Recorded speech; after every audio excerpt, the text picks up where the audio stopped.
청취자 여러분, 만약 여러분에게 그 절대적인 평온과 영원한 생명이 보장된 약간 천국행 VIP 티켓 같은 게 주어졌다고 한번 상상해 보시죠. 누구나 원하는 거잖아요, 사실. 그렇죠. 인류 역사상 수많은 사람들이 막 종교를 믿고 수행을 하고 평생을 바쳐가며 얻고자 했던 바로 그 궁극의 목적지니까요. 그런데 만약 여러분이 그 티켓을 스스로 찢어버리겠다고 자처한다면 어떨까요? 와, 스스로 찢는다고요? 네, 그것도 나 자신이 막 영원한 파멸과 저주를 받게 되더라도 다른 누군가를 그곳에 들여보낼 수만 있다면 내 구원을 포기하겠다고 부르짖는다면 말입니다. 오늘 우리가 본격적으로 파헤쳐볼 자료가 바로 이 굉장히 극단적이고도 역설적인 지점에서 출발합니다. 네, 오늘 다룰 자료가 좀 심상치 않죠? 맞아요. 오늘 살펴볼 텍스트는 2026년 4월 19일에 기록된 70분 분량의 강연 혹은 설교 형태의 자료인데요. 이게 단순히 성경 구절을 도덕적인 교훈으로 읽어내는 걸 완전히 넘어서거든요. 맞습니다. 아주 파격적이죠. 인간이라는 존재의 기원, 또 영혼과 육체의 메커니즘, 그리고 이른바 율법의 굴레에서 벗어나 진리로 도약하는 그 과정을 아주 독특한 시각으로 재해석하고 있습니다. 자, 이걸 하나씩 풀어보죠. 서두부터 아주 강렬한 감정선이 등장하잖아요. 네, 이 자료가 서두에서 길어올리는 텍스트가 바로 로마서 9장입니다. 사도 바울이 자신의 동족인 이스라엘 백성들을 향해 쏟아내는 아주 처절한 절교거든요. 바울이 막 자신이 저주를 받아 그리스도에게서 끊어질지라도 동족들의 구원을 원한다고 말하잖아요. 아, 자기 구원을 포기하면서까지요. 그렇죠. 여기서 정말 흥미로운 점은 이 텍스트가 바울이 이 절교를 구약시대 모세의 경험과 곧바로 병치시킨다는 겁니다. 그 이스라엘 백성들이 금송아지 우상을 숭배했을 때 기억하시죠? 네네, 그 유명한 사건이죠. 그때 모세가 신을 향해서 차라리 주께서 기록하신 책에서 내 이름을 지워버려 주옵소서 이렇게 애원했던 사건이 나오는데 이 자료에서는 바울의 심정과 모세의 심정이 본질적으로 완전히 동일하다고 분석합니다. 잠깐만요. 보통의 상식적인 종교관에서는 이게 사실 쉽게 이해가 안 가는 대목이거든요. 결국 신앙이라는 것도 궁극적으로는 내가 구원받고 내가 깨달음을 얻어서 평안해지는 게 제일 중요한 거 아닌가요? 보통은 그렇게 생각하죠. 그러니까요. 자신의 영혼이 파멸하는 걸 감수하면서까지 그토록 원했던 그 무언가가 대체 뭐길래 그렇게까지 했을까요? 이게 단순히 이웃을 내 몸처럼 사랑하라 이런 도덕적인 이타심만으로는 설명하기 힘든 깊이의 고통이 느껴진단 말이죠. 바로 그 이유를 추적하는 게 오늘 이 텍스트 전체를 관통하는 핵심 임무라고 할 수 있습니다. 이 자료의 강연자에 따르면 바울과 모세가 겪은 극단적인 고통은 단순한 동족애 때문이 아니라는 겁니다. 동족애가 아니면 뭐죠? 그들은 육신으로 태어나서 율법이라는 시스템 아래 갇혀있는 인간의 그 근원적인 비참함과 한계를 너무나도 명확하게 꿰뚫어 본 거죠. 아, 율법이라는 시스템 아래 갇혀 있다는 거군요. 네, 그 율법의 테두리 안에서는 아무리 노력하고 막 발버둥을 쳐도 결코 도달할 수 없는 영역이 있다는 것. 그리고 그 한계 속에 머물러 있는 한 인간은 영원히 방전되고 소모될 뿐이라는 그 절망적인 메커니즘을 본 겁니다. 그래서 자신들의 존재를 걸고서라도 동족들을 그 시스템 밖으로 끌어올리고 싶어 했다는 해석이죠. 구체적으로 좀 파고 들어봐야겠네요. 바울과 모세가 그토록 벗어나게 해주고 싶었던 상태, 그리고 궁극적으로 도달하기를 원했던 그 완전한 진리의 아들이 되는 법 말입니다. 자료를 읽다 보니까 여기서 진짜 독특한 교리가 하나 등장하더라고요. 아, 혹시 두 번 구원 말씀하시는 건가요? 네네, 맞아요. 이른바 두 번 구원이라는 개념인데 한 번 구원받는 것도 아니고 두 번이라는 접근 자체가 엄청 낯설게 다가왔거든요. 사실 이 텍스트의 가장 핵심적인 교리죠. 이걸 더 큰 그림과 연결해보면 창세기 1, 2장의 창조기사와 갈라디아서 4장 6절을 교차시키면서 하나의 거대한 타임라인을 제시하거든요. 타임라인이요? 어떻게 되는데요? 첫 번째 단계는 아주 까마득한 태초, 즉 일곱째 날에 조물주가 인간의 영혼을 먼저 창조하셨다는 겁니다. 아, 육체가 아니라 영혼부터요? 네. 그런데 문제는 이 영혼이 물리적인 세상에 육신의 몸을 입고 태어나는 그 순간부터 이른바 율법의 영혼이라는 아주 제한된 상태로 살아간다는 거죠. 그러니까 첫 번째 구원은 그 영혼이 창조된 상태를 말하는 건가요? 약간 다릅니다. 영혼 창조가 첫 번째 약속이라면 진정한 의미의 두 번째 구원은 육신과 율법의 제약에 꽁꽁 매여 있던 그 영혼이 그리스도라는 매개체를 통해서 비로소 진리의 영혼으로 완전히 거듭나는 과정을 의미합니다. 아, 태어날 때 이미 첫 번째 단계가 있고 살아가면서 진리의 영혼으로 질적인 변환을 일으키는 게 두 번째 구원이라는 거군요. 저는 특히 흥미로웠던 게 사실 우리가 보통 사구 세계를 상상할 때 육체라는 껍데기는 그냥 훌훌 벗어버리고 순수한 영혼 상태로 천국에 간다. 약간 이렇게 생각하잖아요. 그렇죠. 이분법적으로 많이들 생각하시죠. 육은 나쁘고 영은 좋다 이런 식으로요. 맞아요. 그런데 이 자료에서는 그렇게 영혼만 둥둥 떠다니는 구원관을 완전 정면으로 부정하더라고요. 천국에 가려면 신령한 영, 그리고 혼, 몸까지 그 속사람 전체가 완벽하게 갖춰져야만 온전한 사람이라고 못을 박던데요. 네, 그 지점이 기존의 영육 분리 사상과 가장 크게 차별화되는 부분입니다. 영광스러운 완성이라는 건 낡은 육체를 그냥 쓰레기통에 버리는 게 아니라 영, 혼, 몸이라는 세 가지 요소가 하나의 완벽한 통일체로 합쳐져야 한다는 주장이죠. 육체 역시 버려질 게 아니라 진리의 영혼과 결합해서 신령한 상태로 승화되어야 할 필수 요소로 보는 겁니다. 야, 이거 약간 요즘 시대의 기술적인 용어로 비유하자면 그 스마트폰 운영체제, 그러니까 OS를 완전히 새로 까는 것과 엄청 비슷하게 들리네요. 오, 스마트폰 OS요? 아주 적절한 비유네요. 그러니까 처음 우리가 태어날 때는 하드웨어, 즉 육체에 율법이라는 아주 기본적인 기본 프로그램만 깔려 있는 겁니다. 그래서 사용자가 아무리 착하게 사려고 막 노력을 해도 소프트웨어 자체의 한계 때문에 계속 버벅거리고 배터리만 방전되는 거죠. 아, 맞아요. 계속 에러가 나는 상태인 거죠. 네네. 근데 여기서 하드웨어를 버리고 폰을 바꾸는 게 아니라 그리스도라는 완벽한 진리의 OS로 업그레이드를 쫙 해버려야 비로소 기기가 100% 온전하게 작동한다는 뜻이군요. 영혼 몸의 완성이 그런 느낌이네요. 와, 그 비유 그대로 가져가 보겠습니다. 이 텍스트는 그 기본 프로그램, 즉 율법만으로 살아가는 사람들의 상태, 그 방전되는 피로도에 대해서 아주 집요하게 파헤치거든요. 왜냐하면 사람들이 자기 배터리가 계속 새고 있다는 사실조차 모르고 종교 생활하니까요. 아, 모르는군요. 네, 자료는 이 끝없는 방전 상태를 설명하기 위해서 아주 유명한 요한복음 4장의 이야기를 꺼냅니다.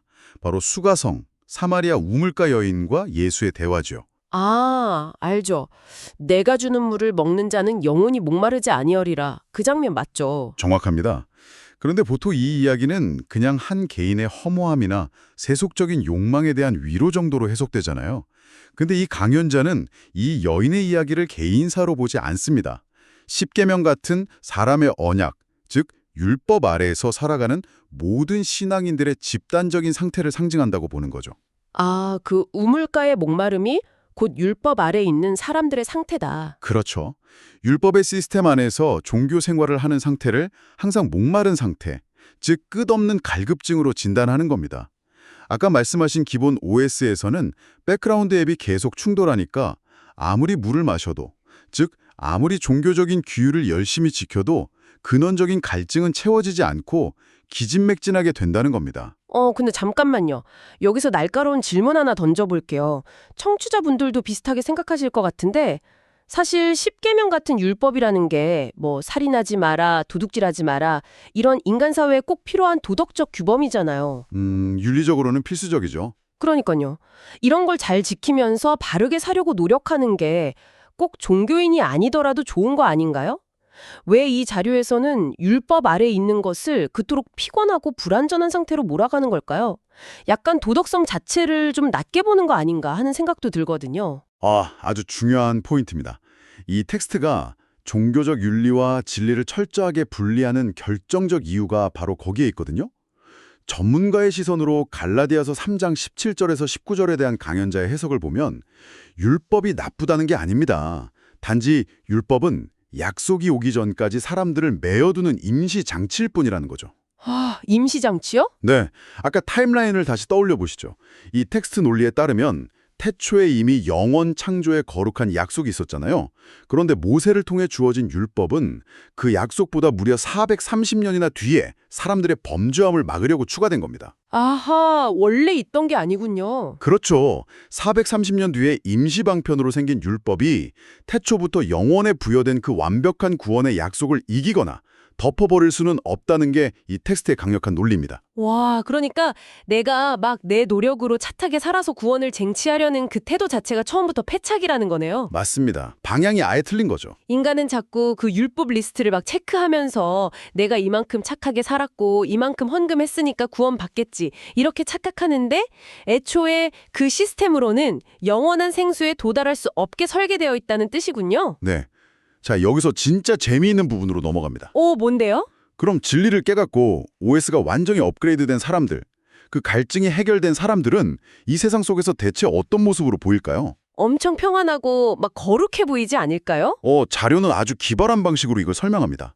사도행전 2장의 오순절 성령 강림 사건과 요한복음 2장의 가나 혼인잔치를 연결해서요. 사도행전 2장 보면 성령을 받은 제자들이 다른 방언을 말하기 시작하니까 사람들이 막 조롱하잖아요. 저 사람들 세술에 취했다 이러면서요. 네네, 저도 어릴 때 들은 기억이 나요. 갑자기 제자들이 막 외국어를 유창하게 해서 사람들이 대낮부터 술 마시고 핫소리한다고 오해했다는 거잖아요. 보통은 그렇게 해석하죠. 근데 이 자료는 그 다른 방언을 단순한 외국어의 기적으로 보지 않습니다. 육으로 태어난 자가 2번 구원을 받아서 참된 아들로 거듭났다는 이 차원이 다른 천국 복음 그 자체를 말하는 것으로 봅니다. 아, 언어가 아니라 메시지 자체가 달랐다는 거군요. 네, 기존 율법 시스템에 푹 빠져있던 사람들 귀에는 이 진리의 메시지가 기존 문법으로는 도저히 해독이 안 되는 거예요. 그러니까 완전히 다른 차원의 방언으로 들렸던 거죠. 이해를 못하니까 그냥 세술에 취한 미치광이 취급하며 조롱했다는 겁니다. 아, 패러다임이 너무 다르면 원래 기존 사람들은 헛소리라고 생각하니까요. 와, 그럼 그 요한복음 2장의 혼인잔치 포도주는 어떻게 연결되는 건가요? 그게 진짜 절묘한데요. 물로 포도주를 만든 기적 다들 아시죠? 잔치를 주관하던 연회장이 그 물로 된 포도주를 맛보고 이렇게 말하잖아요. 사람마다 먼저 좋은 포도주를 내고 사람들이 취한 후에 낮은 것을 내거늘 그대는 지금까지 가장 좋은 포도주를 두었도다. 네, 그 구절 나오죠. 보통은 예수님이 만든 포도주가 퀄리티가 제일 좋았다. 이런 칭찬이잖아요. 그런데 이 텍스트는 이걸 단순한 에티켓 칭찬으로 보지 않아요. 여기서 먼저 낸 포도주는 육적인 십자가 신앙, 즉 처음 우리가 율법 아래에서 마시는 포도주를 상징합니다. 그리고 사람들이 취한 후라는 건 그 율법 신앙 안에서 아무리 노력해도 안 되니까 영적으로 지치고 기진맥진해서 나가떨어진 상태를 뜻하죠. 아하. 바로 그 한계의 순간에 마침내 내어주는 나중에 낸 가장 좋은 포도주. 그 새 술이 바로 2번 구원을 통해서 완성되는 그리스도의 온전한 말씀, 진리로의 도약을 의미한다는 해석입니다. 아, 그 알레고리가 장난이 아니네요. 기존의 노력들이 다 소모되고 무너졌을 때 비로소 드러나는 완전한 진리? 듣다 보니까 이 텍스트의 후반부에 나오는 그 소금과 빛의 비유도 떠오르는데요. 네, 마태복음 5장이죠. 네. 저도 이 부분 읽으면서 거의 인식론적인 혁명처럼 느껴졌거든요. 우리가 흔히 세상의 빛과 소금이 되라 이러면 착하게 살고 남 돕고 모범이 되라는 뜻인 줄 알잖아요. 가장 대표적인 도덕적 지침서처럼 쓰이죠. 근데 이 자료에서는 그 상식을 완전 뒤집어버리더라고요. 소금이 나의 착한 행실이 아니라 그 2번 구원하신 복음의 말씀 자체를 의미한다고 재해석하네요. 세상의 부패를 막는 건 내 윤리적인 행동이 아니라 그 말씀이라는 거죠. 맞습니다. 게다가 빛에 대한 해석은 더 충격적인데 빛이 선행이 아니라 2번 구원하신 아버지와 그리스도를 아는 지식이라고 하더라고요. 잠깐, 이게 그러니까 내가 막 노력해서 좋은 사람이 되는 게 빛이 아니라는 거잖아요. 그렇죠. 존재의 기원과 진리에 대한 이 지식을 내 안에 가지고 있는 것? 그 자체만으로 이미 세상을 밝히는 빛이라는 뜻이 되는 건가요? 와, 이거는 수천 년간 종교가 사람들을 통제하던 윤리 중심의 세계관에 완전히 박살내는 거 아닙니까? 아주 예리하게 핵심을 짚으셨습니다. 바로 그 지점이 이 자료가 가진 가장 도발적이고 혁명적인 철학이거든요. 인간의 육체적인 노력이나 윤리적인 행위에 기반한 율법에서 완전히 탈피하는 겁니다. 대신 위로부터 주어지는 깨달음, 진리 그 자체에 절대적인 우위를 주는 거죠. 선한 행위를 무시하는 게 아니라 진리를 소유하고 존재가 완전히 탈바꿈되었을 때 자연스럽게 뿜어져 나오는 결과를 이야기하는 겁니다. 그러니까 내가 막 배터리 쥐어짜서 억지로 손전등 빛을 내는 게 아니라 태양의 궤도로 들어가서 그냥 자연스럽게 빛을 반사하는 존재가 된다는 느낌이네요. 네, 그겁니다. 그래서 이 모든 것은 우리에게 아주 중요한 질문을 던집니다. 강연자는 로마서 10장 10절, 그 마음으로 믿어 의에 이르고 입으로 시인하여 구원에 이른다는 구절을 인용하는데요. 이 알문, 야고보서 1장 17절의 말씀처럼 위로부터 주어지는 온전한 선물임을 계속해서 강조하거든요. 선물이요? 네, 선물의 본질을 생각해 보세요. 선물 받으려고 돈 내고 일하는 사람 없잖아요. 나의 수고가 들어가는 순간 그건 더 이상 선물이 아니라 노동에 대한 임금입니다. 이 텍스트는 무언가를 뼈 빠지게 행해서 임금을 받아내려는 종교적 노동자에서 벗어나라는 겁니다. 이미 태초부터 부여된 진리의 아들이라는 정체성을 그냥 받아들이는 상속자가 되라는 강렬한 초대장인 거죠. 아, 율법의 노동자에서 진리의 상속자로. 자, 그럼 청취자 여러분, 이 거대한 이야기들이 과연 무슨 의미일까요? 여러분이 굳이 종교인이 아니더라도 우리는 일상에서 수많은 율법을 만들며 살아가거든요. 막 이 정도 스펙은 있어야지, 이런 조건은 갖춰야 성공이지 하면서 끝없는 강박 속에서 스스로를 막 채찍질하며 방전되고 있다면? 네, 현대인들이 다 그렇게 살죠. 오늘 다룬 이 내면의 완전한 OS 업그레이드 개념이 꽤 신선한 관점을 주지 않습니까? 굳이 내가 하드웨어 오류를 고치려고 애쓰지 않고 그저 내 안에 심겨진 존재의 온전함을 깨닫는 것만으로도 완전한 자유를 얻을 수 있다는 거니까요. 행위의 굴레에서 벗어나서 존재의 근원을 긍정하는 것, 그 심리적 해방감은 진짜 엄청날 겁니다. 네. 자, 이쯤에서 마무리를 해야 할 텐데요. 프로그램을 마치기 전에 자료 거의 마지막 부분에 등장한 아주 짧지만 기가 막힌 힌트를 하나 남겨드리고 싶네요.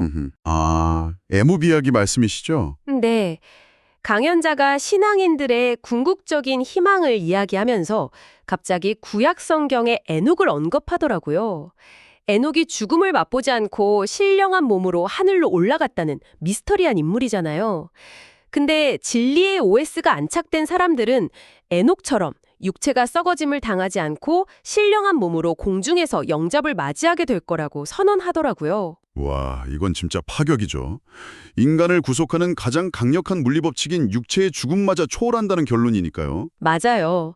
만약 이 텍스트가 말하는 영, 혼, 몸의 완벽한 세팅이 그저 우리가 죽고 난 뒤에 찾아올 사후세계의 비유나 판타지가 아니라면 어떨까요? 지금 우리가 딛고 있는 이 거친 물리적 현실과 육체의 한계마저 진짜로 초월할 수 있다는 선언이라면 말입니다. 과연 이 두 번 구원의 진리를 소유한 사람들은 매일 아침 눈을 뜰 때 자신의 몸을 또 일상을 어떤 시선으로 바라볼까요? 물리법칙을 무너뜨리는 이 거대한 희망은 그저 은유일까요? 아니면 글자 그대로의 현실적인 믿음일까요? 청취자 여러분도 이 질문을 한번 스스로 탐구해 보시기 바라면서 오늘 심층탐구는 여기서 마치겠습니다. 수고하셨습니다. 네, 감사합니다. 재미있는 탐구였습니다.